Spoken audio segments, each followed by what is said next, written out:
বন্ধুরা, কাঁচা আমের টক মিষ্টি চাটনি খেতে কে না ভালোবাসে। এই গরমে এরকম একটা চাটনি থাকলে আর কিছুই চায় না।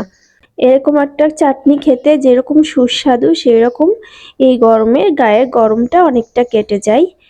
নমস্কার বন্ধুরা, ভ্যারাইটি অফ কুকিং থেকে সবাইকে স্বাগত। আশা করি আপনারা সবাই খুব ভালো আছেন। তো আজকে আমি কাঁচা আমের টক মিষ্টি চাটনি করব।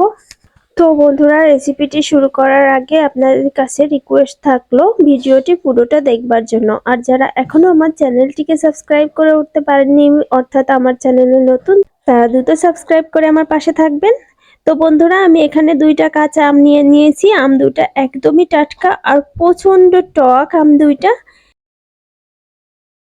তো আম 2টাকে আমি এভাবে কেটে নিয়েছি। আপনারা আপনাদের পছন্দ মতো, তবে একটু পাতলা করে কেটে নেওয়ার চেষ্টা করবেন, তাহলে সিদ্ধটা তাড়াতাড়ি হয়ে যাবে।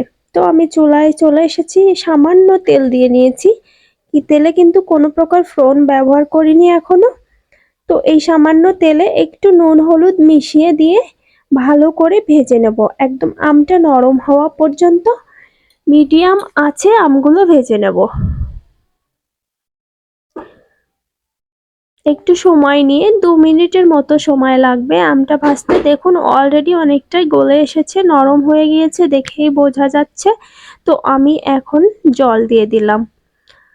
তো জলটা খুব বেশি দেওয়া যাবে না, আমটা সিদ্ধ অনেকটাই হয়ে গিয়েছে। তো আর একটু হলুদ দিয়ে দিলাম, আর একটু লবণ দিয়ে দিলাম। তো একটু নাড়া দিয়ে আমি 5 মিনিটের জন্য ঢাকা দেব। ঠিক 5 মিনিট মিডিয়াম আছে ঢাকা দিয়ে দিলাম। তো ঢাকনা খুলে 5 মিনিট পর ফিরে এসেছি। দেখুন আমগুলো সম্পূর্ণ গলে গিয়েছে আর কালারটা পরিবর্তন হয়ে গিয়েছে একদম। ঢাকনা খোলার পর আমি এভাবে আরো 5 মিনিট মতো জাল করব, আর ঢাকনা দেওয়ার প্রয়োজন নেই। তো আরো কিছুক্ষণ পর দেখুন কালারটা আরেকটু সুন্দর হয়ে এসেছে। তো এখন আমি চিনিটা দিয়ে দেব, যেহেতু আমগুলো পুরোপুরি সিদ্ধ হয়ে গিয়েছে। তবে আপনাদের আমগুলো কি পরিমাণ টক, সেই পরিমাণটা বুঝে চিনিটা দেবেন।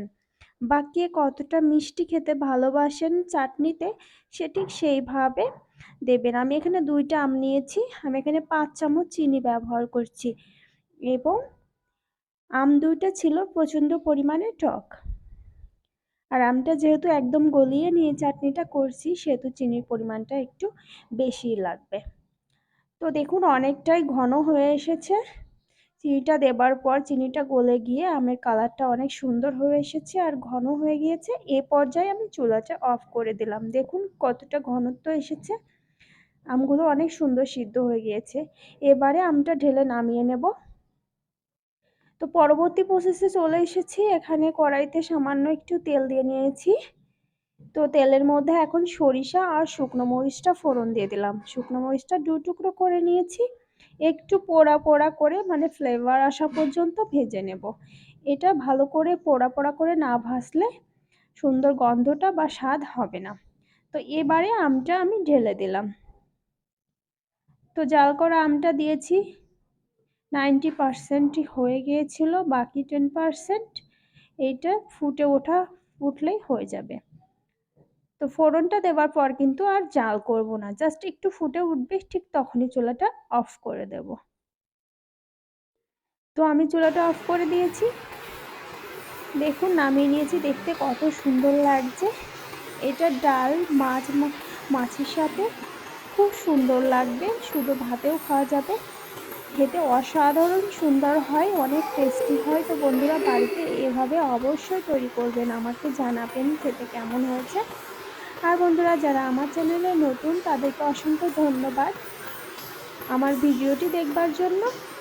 তবে আমার চ্যানেলটিকে সাবস্ক্রাইব করে আমার পাশে থাকলে আমি আরও দ্রুত সামনের দিকে এগিয়ে যেতে পারবো। তো বন্ধুরা, আজকের মতো বিদায়, ভালো থাকবেন সবাই। ধন্যবাদ সবাইকে, টাটা।